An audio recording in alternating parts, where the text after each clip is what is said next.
मित्रांनो नमस्कार. तुमचं माझ्या युट्यूब चॅनल मध्ये स्वागत आहे. बघा, या अगोदर सुद्धा आपण लक्षणानुसार होमिओपॅथिक औषधीची निवड याचा आपण अभ्यास करतोय. आज पण आपल्याला तो अभ्यास कंटिन्यू करायचा आहे. मी या स्क्रीनवर एक एस्टिमेटर जे आहे ते एस्टिमेटर होमिओपॅथिक औषधांचं आहे. आणि यामधली आपण औषध निवडल्यानंतर त्याचे काय लक्षण आहेत आणि ते लक्षण जोपर्यंत तुमच्याकडे जो कोणी पेशंट येईल, जो कोणी रोगी येईल, त्या रोग्याच्या लक्षणासोबत मॅच होत नाहीत तोपर्यंत होमिओपॅथिक औषध काम करत नाही. म्हणून तुम्हाला असं वाटत असेल की जे काही रोगी आपल्याकडे येणार आहे त्या रोग्याची डिटेल तुम्ही हिस्ट्री घ्यायला पाहिजे आणि हिस्ट्री घेतल्यानंतरच अचूक औषधीची तुम्ही निवड करायला पाहिजे. त्यासाठी त्या औषधांचे लक्षणं माहीत असणं फार महत्वाचं आहे की कुठलं जे औषध आहे होमिओपॅथीचं ते कुठल्या लक्षणावर आधारित काम करते. हा या होमिओपॅथीमध्ये सगळ्यात महत्वाचा भाग आहे मित्रांनो. तर आज मी माझं जे हे एस्टिमेटर आहे, हे मायग्रेन हा जो डिसीज आहे हा फार एक म्हणजे क्रोनिक असा डिसीज आहे आणि यावर जो काही म्हणजे रोगी असतो त्याला फार काही लवकर आराम पडत नाही. त्याला अर्धशिशी असं सुद्धा म्हणतात.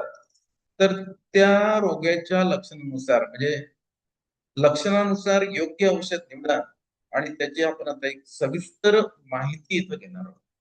माहिती कशी घ्यायची आपल्याला तर वेगवेगळ्या औषध याच्यामध्ये आहेत या मायग्रेनवर. त्याचे लक्षणं बघायचे आणि ते लक्षण जो तुमच्याकडे पेशंट येईल त्या पेशंटच्या लक्षणासोबत मॅच होतात का हे तुमची खरी कसरत आहे. आणि ते मॅच झाले तरच तुम्हाला ती औषध देण्याचा अधिकार आहे मित्र.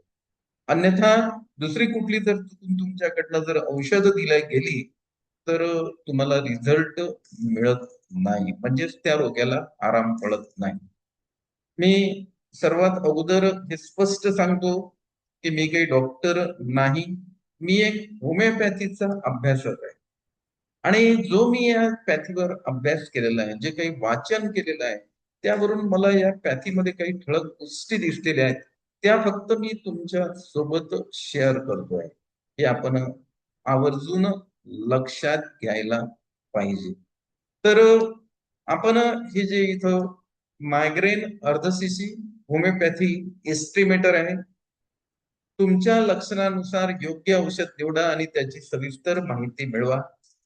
योग्य आपल्याला याच्यामधली औषध बघावं लागेल, त्याचे लक्षणं पाहावं लागतील, त्याच्यानंतर त्याचं माध्यम, ते किती वेळा त्या पेशंटला तुम्हाला द्यायची आहे, या सगळ्या गोष्टीचा विचार तुम्हाला अगोदर करावा लागणार आहे. तर बघा, मायग्रेनवर या होमिओपॅथीमध्ये भरपूर औषधं आहेत. मी आता एक औषध घेतो याच्यामधली, तिचं नाव आहे बेलाडोना. ही एक औषध आहे बघा. ही मायग्रेनवर एक चांगली औषध आहे होमिओपॅथीमध्ये. परंतु हिचे लक्षणं काय आहेत हे आपण नीट त्याचं समजून घेतलं पाहिजे आणि हे लक्षणं तुमच्याकडे जो पेशंट येणार आहे त्या पेशंटच्या लक्षणासोबत मॅच होतात काय ते तुम्ही बघायला पाहिजे. त्यानंतरच तुम्ही हे औषध द्यायला पाहिजे. आता या ही जी औषध आहे बेलाडोना नावाची, तिचे काय मुख्य लक्षण आहेत ते आपण इथं एक शॉर्टकट मध्ये दिलेले आहेत.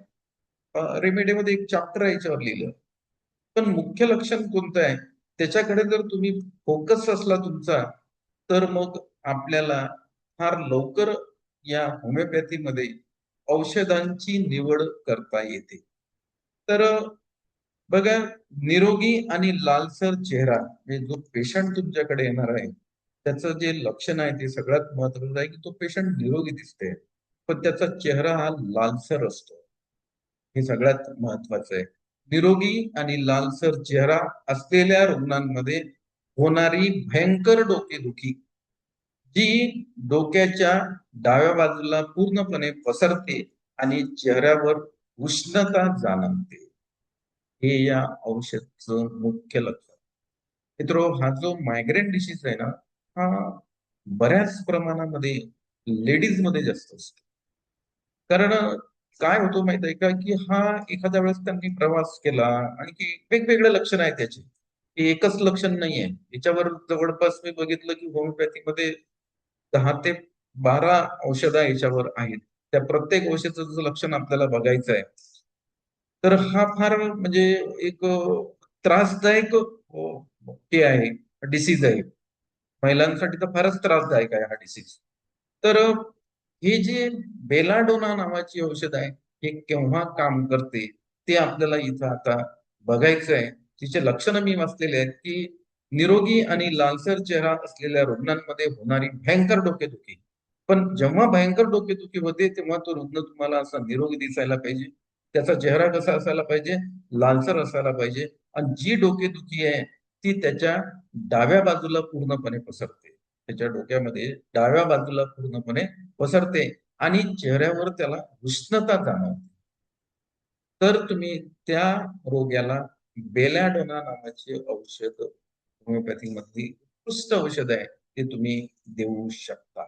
आता या औषधेमध्ये याची जे पोटेन्सी आहे, ते पोटेन्सी ची निवड करणं हाही एक जे काही आपले तज्ञ डॉक्टर आहेत त्यांच्याकडे एक म्हणजे जिकरीचा प्रश्न आहे, की कुठल्या पोटेन्सीमध्ये औषध दिली पाहिजे. कारण त्याच्यावर बरंच त्या संबंधित रोग्याला आराम कसा पडेल, तर ते पोटेन्सीची निवड सुद्धा योग्य करायला पाहिजे. त्यासोबतच ती औषध देण्याचं जे माध्यम आहे, ते सुद्धा तुम्हाला तुमच्या प्रॅक्टिसवरनं ठरवावं लागते.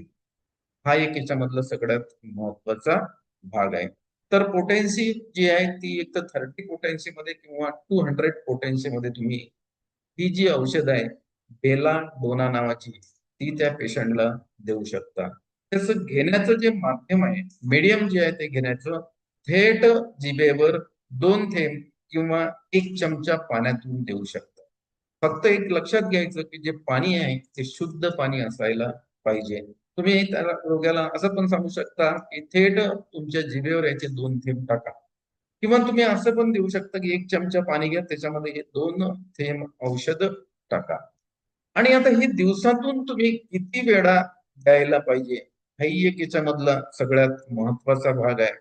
दिवसातून किती वेळा या औषधचे डोजेस आपण त्या पेशंटला संबंधित जे काही तज्ञ डॉक्टर आहेत त्यांनी द्यायला पाहिजे.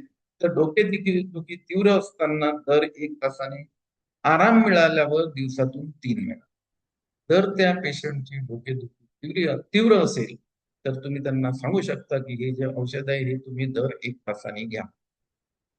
आणि त्यांना मग आराम पडेल. आराम पडल्यानंतर तुम्ही त्यांना सांगू शकता की मग दिवसातून 3 वेळा हे औषध तुम्ही घ्यायला पाहिजे.